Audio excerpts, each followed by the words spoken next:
Welcome to Classical Etc., a show that dives into the philosophy, culture, and heart of classical education. You're in the studio with Shane Saxon. What's he saying? We're not even friends. We're less best friends. Just lifelong acquaintances. All right, well, welcome to another episode of Classical Etc. And before we get started, Tanya, we are rolling. You have a very not classical, etc. book at the table, and I need you to explain yourself. I can't believe you think this is not classical. It doesn't have any of the hallmarks. Okay, so I got it. I got this as a gift in the mail the other day, my football book. And I thought, well, this is odd. And then I thought, well, it's Gail Gibbons, and we have a lot of Gail Gibbons books. So maybe somebody just thought that I might want to use this one in the curriculum. And I'm thinking, no. But then it came with this very nice note from Elizabeth Cawley from Highlands Latin Anderson. Mm-hmm. And she says, Dear Tanya, Chris thought, that's her husband. Yeah. Chris thought this little book would give you a crash course in football terminology so that you could better understand Shane's analogies on classical, etc. So I have it here. It's one of her son's favorite books, and it actually has what a huddle is. That's good. Yes. So, former episode but of this podcast, I said the word huddle. Yes, you did. In a huddle, a team groups together to get instructions from the quarterback, team captain, or coach. So, see, I said what sport? Oh, there's some vocabulary. But it's football. Football is the huddle sport. Have you read the book front to back? No, but I'm up to a scrimmage. So I would like you all to use the word scrimmage in this podcast, and then I'm going to tell you what it is. Before the end. I didn't know what a scrimmage was. It's an actual place where the ball rests on the field. Oh, novel. I've learned a lot. I'm working my way through it. Wow. So thank you, Chris Cawley. Scrimmage line. Yeah, scrimmage. It's a line of scrimmage. Hang on. Let me tell you. Let me look in my little book. I will. I'm going to tell you. It's a line of scrimmage. A line. Okay. That makes me feel better. Yes. The teams line up at the line of scrimmage, and the quarterback yells, ready, set, hut. No. Scrimmage is when two teams play like a fake game against each other. Yeah, that's what I was going to use The line of scrimmage is the okay, but she just said scrimmage. This is nice alliteration. Do they really say hut, hike every time? No, not every time. Okay. But it's anyway, fun to say. Thank you, Chris. I'm very thankful to have this gift, which I will be using. So you all just throw that terminology out there. It probably starts where you need it to. It does. It totally does. Well, and on this topic of books, I think we need to make our listeners aware that after our public shaming of Shane, he has begun to read, or he has picked up some fiction. Some more fiction. As before you continue publicly shaming, I think two books of fiction. Let me introduce our topic for today. One of my favorite fictional books is actually the Iliad. And that's what we're talking about in today's episode. Wait, that's fictional? That is a very good question. That is a very good question. I just see you just lumped it into a category. I guess about we can our come back to episode it. is that we have to make do with Mitchell for today's episode. that is notes. You may have noticed that in the first few minutes. So that's where we're headed. But back to the fact that I frequently read fiction. I recently picked up a book called Jack Glass, which is literary fiction, sci-fi. And I'm really enjoying it, guys. I'm like 200 pages in. No, but there's another book that you committed to. Did you commit to Tolkien? No, not Tolkien. C.S. Lewis? Yeah, the books that haven't come in yet. Caspian. Prince Caspian. Yeah, which I've read before. That's what I was really excited about. Okay. Yeah. Look at all the fiction I read. Yeah, that's right. I wanted to give you a chance to let our audience know that you read a lot of fiction. Thank you. You're welcome. Yeah, and you said that you're reading some other fiction right now as well. I am. An epic of sorts. An epic of sorts. A very enjoyable epic, Don Quixote. So I think I mentioned Monsignor Quixote by Graham Greene.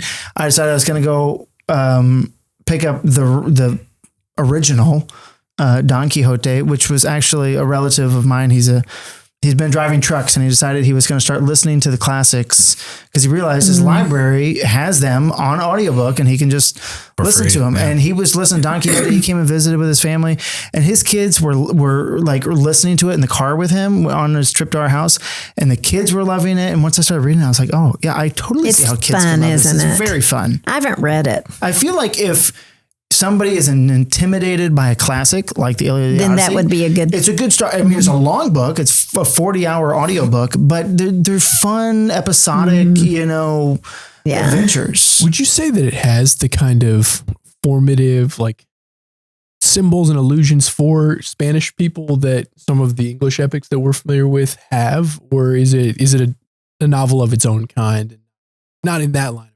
I would like to say yes, but I can't say yes until I finished it. Okay. So check back with me. At This this long point, so you're in like a thinking couple of tentative years or No, I started listening to it on Saturday while I was doing farm work, and I'm already like 6 hours in. Okay. So it's 40 Out hours. of 40. I feel like I'm really far into it. But also, as I've been listening to it, I've realized, because I'm doing things while I'm listening, that I'm missing stuff. Like I can already tell that there's so much in it that while I'm enjoying it, I know I'm missing stuff. You really need a hard copy that you can just kind of go back and skim through. I do after you've listened. And Anna Karenina was the same way. Like I listened to it and I was like, I need to go back and do that again. Right. Because the second time you're going to get so much more out of it. Mitch, have you read any of the epics, and do you have a preference among them? Oh, actually, I got Paul a book that I think participates in the epics. Okay. So it's a relatively newer book written by an Icelandic author. It's called Independent People. Now, the last Nordic book that you had me read, that you were just obsessed with, was a book called Norwegian Wood. Oh, I read that book. Yes. It was so good. It was so good. Yeah. Spoiler alert, it was not good. All right, keep going. This is by far, I mean, I want to get back to Norwegian Wood because Is it fiction? No, it's about wood stoves. No. Anybody who wants to do anything with cutting, splitting, seasoning wood, using wood in a fireplace, absolutely, it is absolutely phenomenal. Yeah, it's a wonderful book. I mean, just to give you an example, there are old people in northern Wisconsin who keep cat litter in the back of their car, and that's the weirdest thing. Why would you keep cat litter in the back of their yard? Well, there's the old people in northern Wisconsin. They know the secret that cat litter is better than sand when it comes to getting out of ice. That's what I was going to say. That's right. Because of the so there are ice. secrets that the old people in northern Norway know. I don't know what this has to do with wood. How to season wood and cut it and stack it. The connection, I can see that. So there's no connection. But this book that I got, Paul, that I read, is essentially the cross between the classical epics and Greek drama with the old sagas, sort of Icelandic sagas. It's this perfect sort of union of all of those things. The author is clearly steeped in the classical tradition, but it's set in Iceland. So is this the Norse gods? Well, yeah, the Icelandic sagas. Yeah. Well, referencing those, I mean, it's a. So it's going to be Freya and no, Thor? it doesn't include any of that. Right. It's in the style of those Norse sagas. Yeah, it's evocative of in the themes and it's also I mean, again, participating in Greek tragedy, because ultimately it's a tragedy. But I haven't read a word of this book. I don't want to spoil it for Paul. Made it from my shelf to next to my chair. Oh, that's so big. It should be coming It's on up the soon. way. It's on the way. Independent People, write it down. Yeah. It's really good. Tanya, are you a fan of the epics? Yes, I do like them. Okay. Did you read the Iliad and the Odyssey when you were a literature major in college? Did you read them then, or did you read them later, or both? I did. I read. Sorry, I read. Got some in my throat. I read the Iliad and the Odyssey in college. This is back when they had you read in college? Yes. Okay. And then I'd read them again when my oldest son was going through, because I felt like I needed a refresher. Sure. And at that point, I read Lattimore, I think, because that's what he was reading at the time. I haven't read Butler. Yeah. And you're talking about the translation. Yes. I'm sorry. Yes. The translations. But I've read them a couple of times. What I've not read is the Aneid. I've read the Aneid for boys and girls because I edited the one we sell. But so I know the story, but I haven't actually read it, which is I really need to do. Sure. So Have you read them all? I have. Mm-hmm. Yeah. And who was the translator of the one you read? I've read Fitzgerald twice for Iliad and Odyssey. I think I read Fitzgerald once for the Odyssey. Yeah, I've read Butler for Iliad and Odyssey once, and then for the Aeneid, I've read the Dryden. Mm-hmm. So today's episode is on the epics, and the epics are something that at Memoria Press we're fixated on right now. There is a new show that we're putting out called Classics Unraveled, and we're letting John Christensen be John Christensen, and basically in front of a mic, the classics be as entertaining and interesting as they are, and he's bringing them to life. And so, have you watched the new one? I did, and I really liked it. So, is this to set up his? It's- I mean, it are got me you thinking about advertising for John? No, I would never do that. I would only allow John to advertise for me. But I do think everyone should watch this video. He just brought it to life. He connected it with this movie called Dunkirk, which I don't know if you guys have seen it, but it's really great. Yes, and I never would have thought out of all the movies that have been filmed in the past 100 years that Dunkirk would be the one he would choose. But after he had explained all the things that make up an epic, I thought it is perfect. Yeah, it was great. So I thought in our conversation, though, we could come down to earth a little bit more in terms of the things that we talk about are usually schools, homeschool families, wrestling with these books and the way that we've ordered them on our curriculum. And so I brought down actually our Odyssey text and then the Odyssey guides that we have with them that our students cover in the 7th or 8th grade.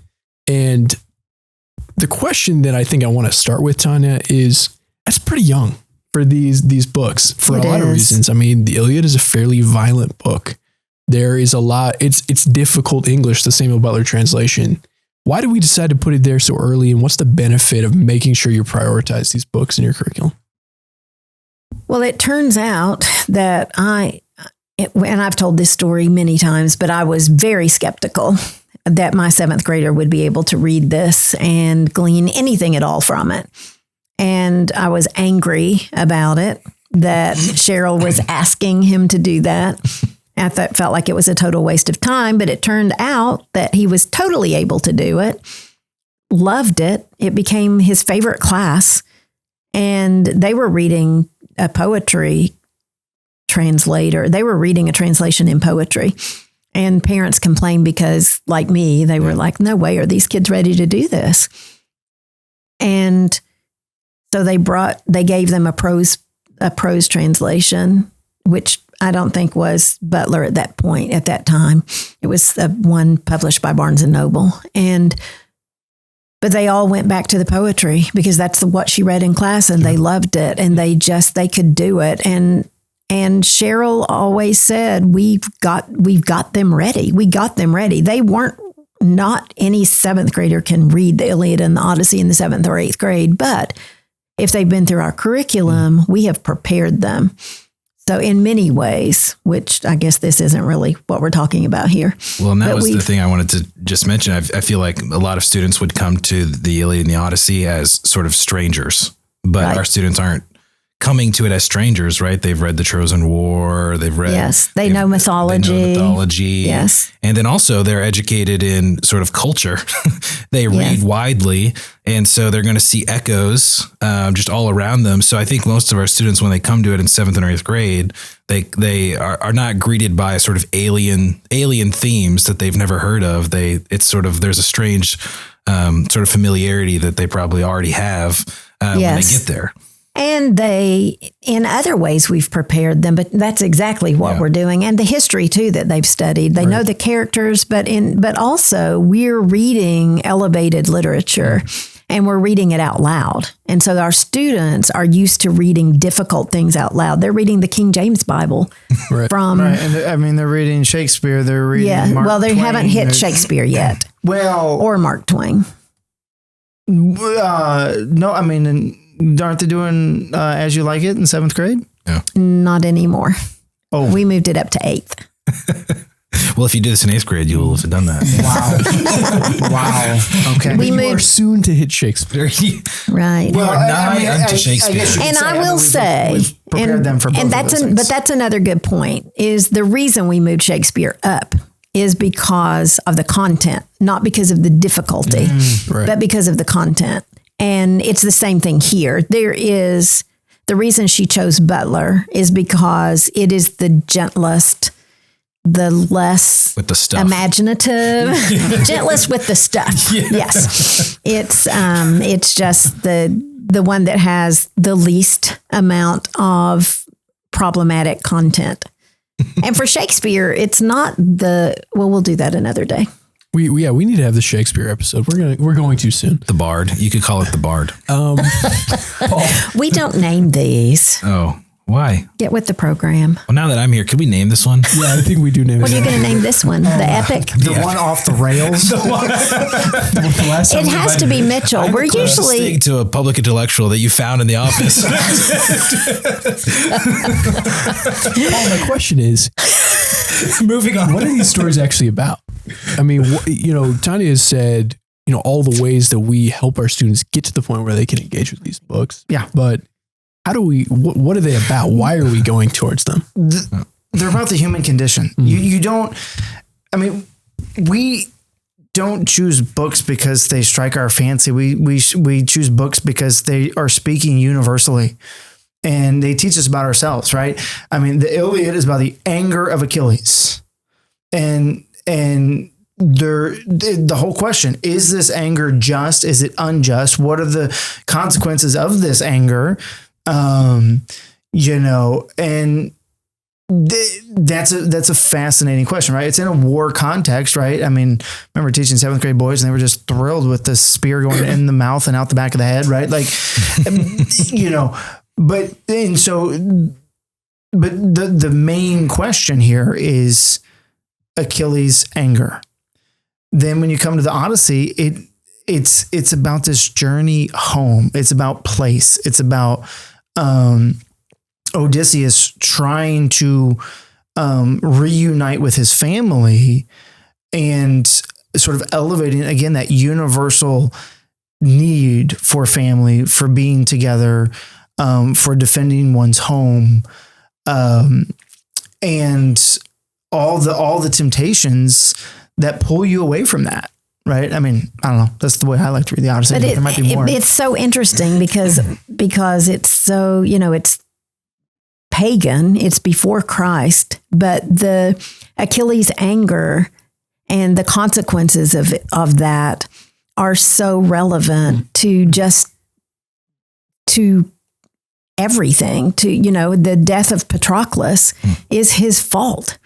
And because he refused to fight. And so that kind of thing just leads straight to, it feels so Christian to me to read books like this. Odysseus even though wants they're to go home. Everyone has that internal yearning for something so else universal. To get home. Yeah. Well, and then also the comparison between Achilles and Hector. Yeah. Because here you have a man driven by this desire to be great. And then you have Hector who sacrifices everything for the greatness of his community. Right. And that's why Virgil picks up on this. Yep. And the great hero of Virgil is the man who picks up his community. He picks up his father and son and moves that community and starts the Romans. Right. And here we go. And then on to the Romans. There's a great scene at the beginning of the Aeneid where Hector appears to Aeneas and he's like beaten and battered but it's still like from being dragged around. That's right. And because he was this hero that like inspires everyone in the Iliad, and you never really saw it coming that the Trojan would be such a great character. And it's so interesting with the students to talk about, is Achilles a hero? Because you think, if you haven't read it, Achilles is the hero, but is he? Yeah. He's the main character.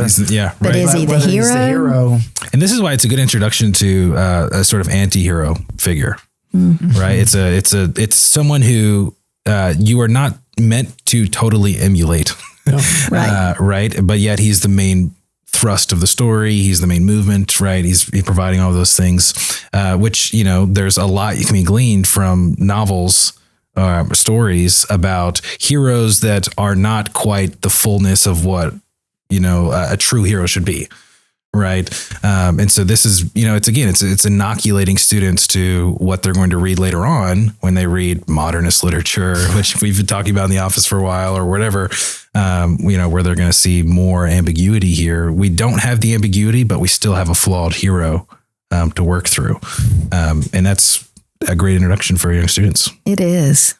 So Iliad and Odyssey really come together, probably written by the same person, and were written around the same time. His name was Homer. But then the Aeneid really presumes an understanding of the Iliad and the Odyssey. Paul, for the uninitiated, would you explain how the books relate to each other, those three specifically that we would all kind of universally recognize as epics, and why those three specifically need to be read together? Well, I mean, I think we've alluded to, right, the Aeneid starts off with Aeneas taking his family and leaving the burning city of Troy, which the Iliad, both the Iliad and the Odyssey don't actually deal with the sack of Troy. Right. That's right. You get that out of the Aeneid. It's referenced in the it's referenced in the Odyssey, sure, but I don't think it's specifically addressed. It's not like this is the story of that. And right, I mean, I guess we need to clarify. The Iliad is the story of, it's about 60 days, 2 months worth of fighting for Troy, the Greeks attacking Troy. The Odyssey is Odysseus, one of the Greek kings, trying to get 10 years of him trying to get home, and what happens when he gets home. And then the Aeneid is there's 12 books. I think 6 of them is Aeneas's journey, trying to find where the gods want him to set up his new city. And then the last 6 are him fighting battles to take that land.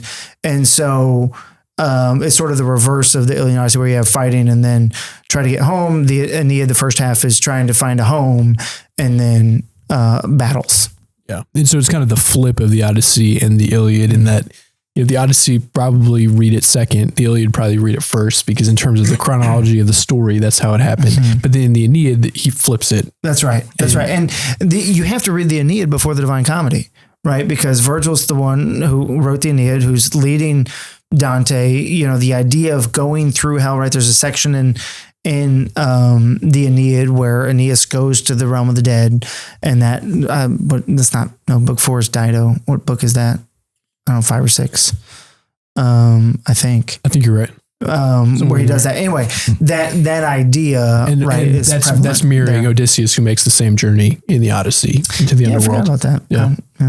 Yeah. And then you also, going forward, you have Paradise Lost, where the Odyssean journey is Satan, and he is going to the underworld to gather the troops to go back up. So I mean, he loves Milton. Yeah. I do love Paradise Lost, and it gets forgotten, but not on this podcast. He's very whiny about it not being in our curriculum. No, I mean, it is hard. I mean, that's tough ones. It's tough. We did do it for a couple of years, but it really was too hard for the students, for the high schoolers. I mean, Shane, if I could give you some advice, I've been telling people for years the Count of Monte Cristo is the best novel ever written, and I'm just hoping at some point it goes in the curriculum. Yeah, you know. Okay, but that brings up a good question. we were talking about epics here. What distinguishes an epic from like a great novel, like Count of Monte Cristo? John tells you that. You have to watch John's thing. So you refuse to answer? I mean, he literally gives you 3 or 4 things that make it an epic. So if we try to guess at those 3 or 4 things and we're wrong, that's then right. We're conflicting we with don't John. want to conflict ourselves. And there was one big word I've never heard of before, where that is where they go to the underworld, catabasis or something. Yeah. I've never heard that word before. Yeah, it's a Greek word. John taught me. Does John is say it that? Greek? It's a Greek word. Does John say you have to have Descent to the Dead for an epic? He says that's in epics. But it's not, but he says Dunkirk is the modern epic, and that doesn't have a Descent to the Dead. So maybe it's just something that's common. But I bet if John was here, and maybe we should have invited him, he would argue that scene where they're in the boat and they're captured and they're about to drown would be the catabasis. Oh, okay. Dunkirk. He might. Yeah.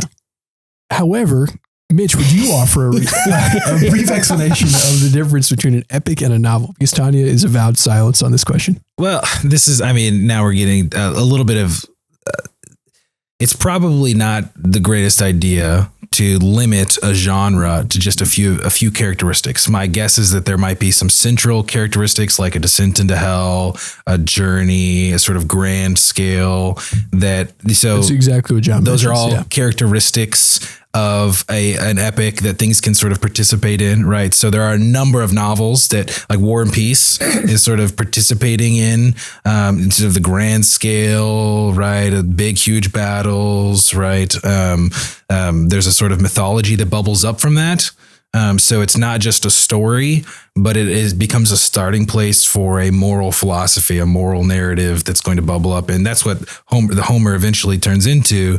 And maybe the reason why it's endured for so long is because it becomes a starting place for philosophy. Right.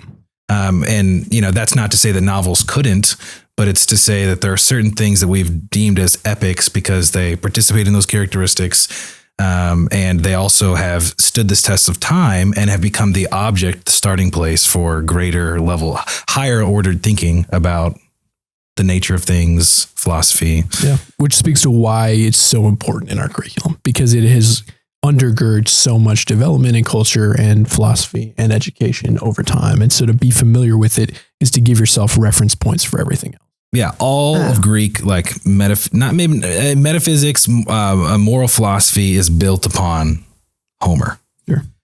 From the very beginning. The obligations that Odysseus owes to Penelope to go home, it's never questioned why Odysseus needs to go home. No one ever questions that in the narrative. The reader just understands that a king and a father must, by duty, is obligated by the role that he plays to his wife to make it home to her and make it home to his kingdom. He owes an obligation to his people. That ought to is the starting place for Greek morality. What role does a father, does a mother, does a child owe to those people whom they play that role to? And that ultimately becomes a starting place for Plato, because the sophist doesn't owe a debt to anybody. He's just trying to manipulate, morality or laws to serve his own purposes, right? And so Plato's going to chastise him for this. So, Homer is going to be the starting point for higher level philosophical reasoning. Hold on. That just sounds beautiful, but could you not just say that both Homer and these ideas of morality and philosophy are springing out of a common culture? And so Homer's not necessarily the starting point, but is more a manifestation of the culture that esteems these things. He was just the first one to put it into a story. In one sense, you're right, but we not only see the sort of transfer, like when Plato and Aristotle are commenting on Homer, and they're trying to bubble up a moral philosophy from Homer. They are not only telling you what Homer thought about moral philosophy, but they're also providing a certain level of critique to Homer. For example, in the Iliad, there are a number of sort of masculine combative virtues that are made the most important, where in a polis setting, where a city-state, sorry to use the English, a city-state. Sometimes he just goes into Greek. He just can't help himself. Yeah, absolutely. When you're lost in the text. He just lapses into his native language. That's right. I can tell that's not being appreciated, but to continue the point, there's those type of virtues that are meant to sort of usurp relation, and put others down and lead to the glorification of the individual, don't always play nice with the sort of community values that are needed in a city-state or polis, as the Greeks called it. So that's why. Are you satisfied? I can be. But I have a question. Can I ask a question? I want you to bring Mitch's head down a few notches. Well, I just want, so you talked about obligation to his wife, but he also had obligation to his country to go fight, to leave his wife. That's right. And go fight. Yeah. I mean, it's like a big circle. Well, you're just constantly obligated and following yourself around. And the wise person in the Iliad and the Odyssey knows how to, has the wisdom, the prudence to live well in the midst of all of those competing obligations that he faces. The other thing that John says about an epic is that it generally takes out like a piece of the story, which I had never thought about before. But then when he chose Dunkirk, I thought that's definitely a piece of the war. Yeah, things starting in media res. Mm-hmm. Yeah.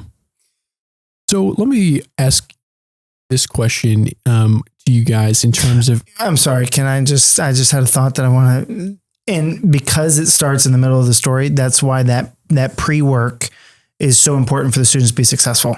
Oh yes. You can't read a child can't read it without having done that pre-work of reading the whole story of the Trojan War, where they get that big picture so that they know where they're plopping into. Yeah. But people call big books epics without ever thinking about these other things, just because it's a big book that is like a journey through several generations of life or something like that. And so I've never heard something like, like a Dickens book, which would be a big book called an epic. What about The Count of Monte Cristo? Is that an epic? It's this man's life and I think all the way through. I think John's point, which I think is super helpful, and I think where I was kind of getting at by talking about the difference between a novel and an epic is in some ways these literary conventions are just ways that we create terminology to help us navigate different kinds of literature that exists. But the word epic has typically been used of these mythology, in these fundamentally mythological and myth foundation texts that exist, and that's why there's only a few of them. Divine Comedy, Paradise Lost, Iliad, Odyssey, and Aneid. And I think what John really does well, this is now become an entire episode advertising his video, is he elucidated what those kind of key points are that separate a Dickens novel from the other. Of course, by elucidate, you mean just explained. Correct. Thank you for the English help. Thank you so much. Does he make any point, to continue on the conversation about John, about poetry versus prose? No, you make the point. He does not. It was something I just thought about. The fact that the Odyssey, the Iliad, the Divine Comedy, Paradise Lost, they're all poems. But we're reading the prose. We are reading the prose. And that's because we're doing it in 7th and 8th grades. Right. If we were doing it in high school, I feel sure we would be using a poetic version translation. Like Foggles. Definitely. Is that a modern one? No. There was a modern one that I saw that came out recently within the past 5 years. And I looked at it and I thought Fagles this looked really good. Yeah, Fagles, Foggles. I think he's German. I don't know how to actually pronounce Foggles. it. Technically, if Fagel or but Fogel it's would not like new. To let us know. It's not new. We'd be very happy to know how. But to he did all three. He did. So the question I was going to ask you guys is this: when our students read it in 7th and 8th grade, can you put it into a sentence or two or a paragraph? What do you want students to come away with when they read these books? What do you think ideally parents and educators should hope for their students to get when they read these books, which are difficult and obviously, as we've talked about at length, are really foundational and like really go to the heart of a lot of human experience. Usually they're not getting that totality of that experience from their reading in 7th and 8th grade. What should our students be getting from these books? I taught these for a year at Highlands, and I taught 7th grade boys in the Odyssey. It's very easy to keep them engaged because they were so thrilled by all the action, what was going on. And what I was really just trying to get them to do was have a positive experience of these great novels so that they'll come back and reread them later. But also because this is their first great book. This is their first, it's a big deal for them, right? Like they've been reading novels, but this is like their first. That's like, okay, you putting on your big boy pants and you're getting into it's a rite of passage. It's a rite of passage. You're doing an adult thing. And so helping them deal with it maturely, helping them, but really like what I was really hoping was that they start to look at, while reading something this difficult, be able to get to those universal things that we're talking about the human condition, about, what it means to be a human being, right? Like, and I didn't expect them to get all of it. I expected them to get tastes of it, to get little bits of it. And so I would ask them to write a paragraph about, what we learned about this virtue in this section or whatever, it was small stuff, right? So they're learning all this content because it's content heavy. And I was asking them to just do small things to try to, we were having discussions as often as we could about these deeper ideas. And, teaching the Aneid to 8th grade girls, and you hit book 4 with Dido, and they were all about that relationship, and but then having them helping them think about this from an outside perspective of. Dido ends up throwing herself on a funeral pyre. Oh, sorry, spoiler. They've had 2,000 years. They have had 2,000 years to find that one out. That's not the mark of a good relationship. Yeah. Right? But she loved him so much. No. So, having those deeper conversations about what it means to be human, what it means to be angry, to what it means to, for your friend to die, right? And that be your fault, right? This Achilles and Patroclus, that's huge, right?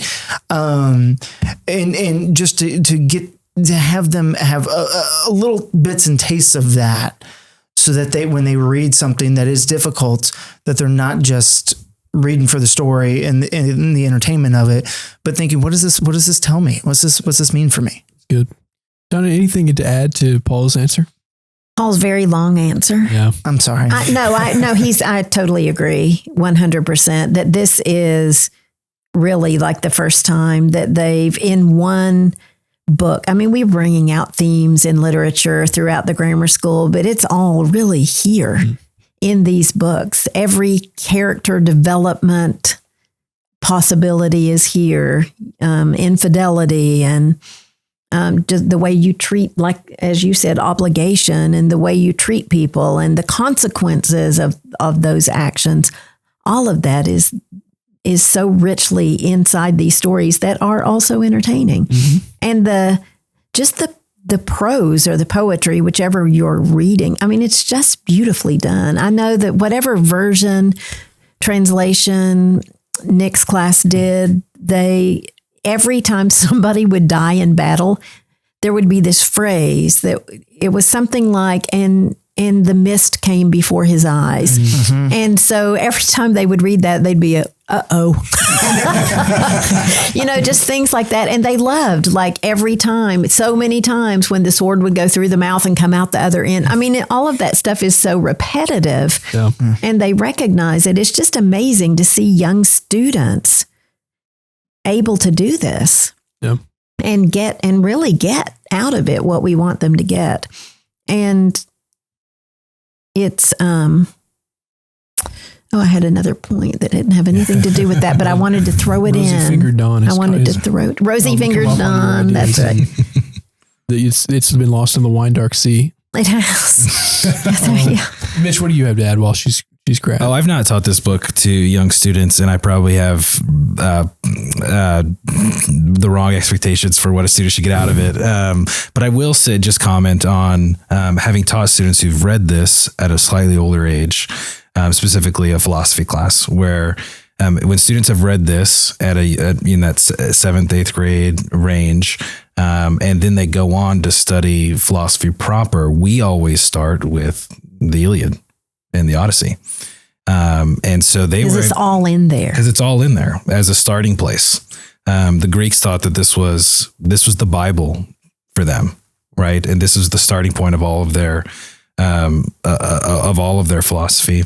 And so being able to pick up the threads with those students who are slightly older, because they've spent time, at least they're confronted with those ideas. They understand the character. Like they've had teachers like Paul who've encouraged them, hey, if you're in love with someone, should you throw yourself on a burning pile of wood? Question mark. Or just be confronted. What does love look like? What does a king, what does the son who's left at home when your father's away and suitors are trying to take your mom, what does a son do? Right. So asking these really pertinent questions bubble up into great theological, philosophical conversations. And I've definitely seen the fruit of that with students. The last question. That was it. Older students. I just wanted to say, we're talking 7th, 8th grade, and if you missed it, it's not too late. Right. You can always do it. We're not saying you have to do it in the 7th or 8th grades. In fact, that's very young. Mm-hmm. And the older students the more they're going to get out of this. And that's right. And I mean, you made the point that you first read them in college. That's when I Yes. first read them, was college. Yes. Same. And so the sort of the standard for people is you read this, when you're in college. Right. And any of our students that have read this in 7th and 8th grade, they should reread this in college. Yeah. Oh, yes. They're gonna Or get as so an much. adult And as an adult- parent. that's right. But if you're an adult and you haven't read it, Read it. That's right. Read it because it's not too late. It's never too late, and it's worth it. But it's work. Yep.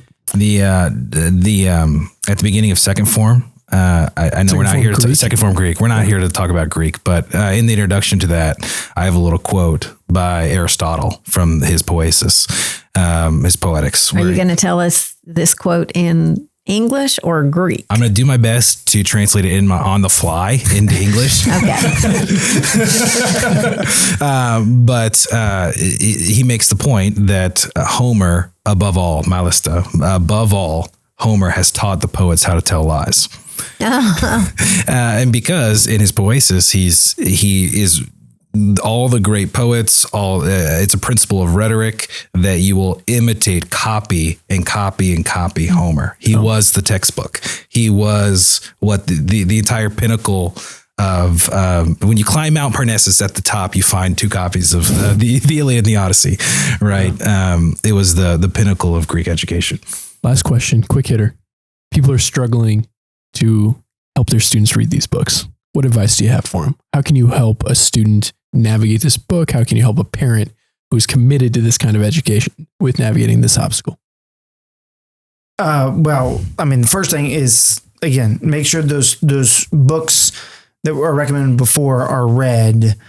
So that they're really ready. So that you really start off on a good foot. So if you haven't started off well, make sure you do that. Or if you haven't started at all, make sure you do that before you get there. If you have to stop and go back and read those things, go back and read those things.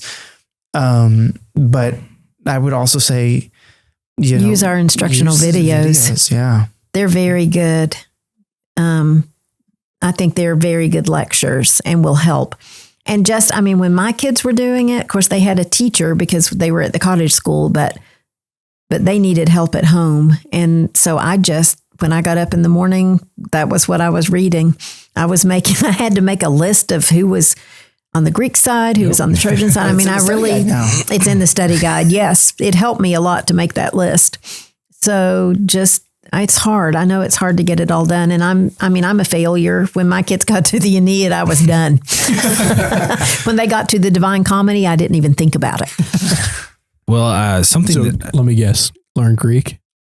Right. Of course. He did tell me when he was going to be a part of this that were we going to talk about the fact that the best way to read the Iliad and the Odyssey is in their original language. The best translation is the translation that Homer has provided for us. Mitch and I actually did read a little bit of book 9 We did. together. Book 9. Yeah. We did translate through that, and it was exciting. It was You mean fun. you haven't read it all? In Greek? Yes. No, I haven't. Unfortunately, I've only read we can it. all sleep tonight. Really? Well, and I just want to say, to your point, how can you prepare students? I never met Cheryl, but I've read that she's said this one phrase a lot. We tend to overestimate what we can do in 1 year, but underestimate what you can do in 5, 10 years. And that's what our curriculum is trying to do. In the very early age, we introduce students to Greek mythology. Right. And then we learn about famous men of Greece. Right. And then we read a small book on Greek history, and we read the Trojan War.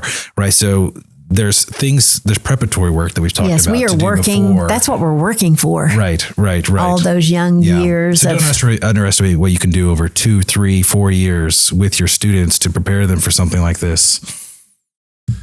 The last thing I would say is I've plugged these probably on this podcast multiple times, but I'll do it again. There is a Dan Stevens, plays Matthew in Downton Abbey. He dies tragically. Oh, yes. Peace, no, a spoiler again. But I think he died so that he could go to do his life work, which is to record audiobook versions of Iliad and the Odyssey that are amazing. And I would recommend them to anyone. I've listened to them each the last 2 years. In a British accent. It's a great British accent. His voice is money.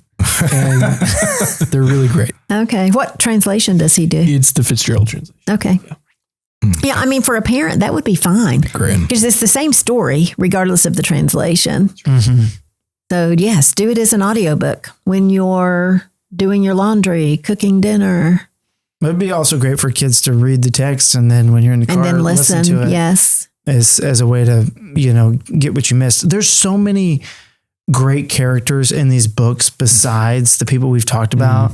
Polyphemus. Yes. Ajax. 2 Ajaxes. 2 Ajaxes. Now that's confusing.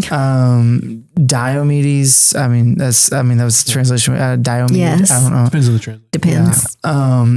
So many wonderful characters that, it's even just listen to that chapter again, because there's fun. There's great adventures of every character. And Nestor's long speeches. Yep. And the kids are like, oh no, Nestor's talking again. Not Nestor. That's where all the wisdom is. It's when Nestor's talking. Great. Well, I would actually venture to say this episode has been epic. Oh, please. Oh, Lord. Good gracious. That was not good. You didn't use the word scrimmage, though, so I could tell you what it was. But I told you anyway. Iliad is a scrimmage between the Trojans and the Greeks. Yeah. Read about it. I wanted to say, actually, the Iliad and the Odyssey are scrimmages for real life. That's what I wanted to, like prep work. Yeah. Yeah, I don't think that works. No, they're Okay, I hate that I brought this up. games. Yeah, you started this. They're games that don't have real weight because you're learning about the human condition without actually having to make the mistakes that they make. That's right. On that note, That lands. thank you all for joining us. Oh, It was a great episode. you're welcome. Thank you for listening to today's episode of Classical Etc. If you'd like to show your support for the show, then you can leave a like below. If you'd like to add your voice to the conversation, then you can comment. And if you want to follow along with us on this journey, then please subscribe. Thanks, and I'll see you later.